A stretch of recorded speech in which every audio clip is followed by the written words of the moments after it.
Alors le contexte, c'est qu'on a eu un mandat.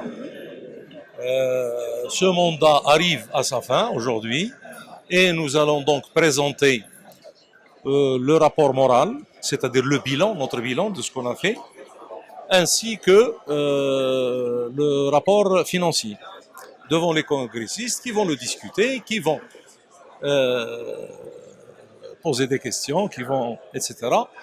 Et puis quand cette opération sera terminée, nous allons passer à des ateliers où seront discutés d'un côté la situation des enseignants-chercheurs, c'est-à-dire qu'est-ce que nous demandons, qu'est-ce qu'il faudrait, les revendications des enseignants-chercheurs, ou les revendications qui restent d'un côté, et d'un autre côté, nous allons bien sûr discuter de la situation de l'enseignement supérieur.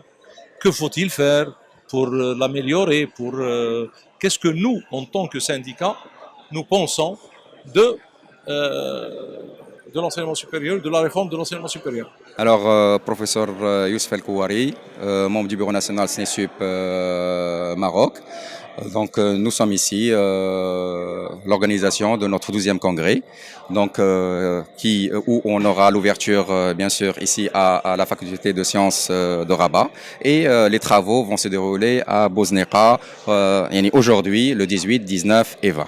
Donc voilà, le contexte, c'est un contexte normal, avec un petit retard vu par rapport aux circonstances de notre pays après le Covid et autre chose, et en attendant de régulation de quelques dossiers revendicatifs. Aujourd'hui, on s'est dit qu'on a tous les éléments de telle manière à pouvoir réussir notre congrès, de telle manière à sortir avec une instance qui englobe l'ensemble des composantes de l'université marocaine et des établissements supérieurs, de telle manière à aller travailler ensemble et avoir les revendications et réaliser les revendications de nos chers enseignants-chercheurs. Les objectifs, comme n'importe quel congrès, on a nos propres documents à discuter. C'est le document enseignement supérieur, le document statut et bien sûr par rapport le cahier revendicatif. Il y a 3 commissions qui vont être créées. Et après cela, bien sûr, il y aura la fameuse commission administrative que on espère avec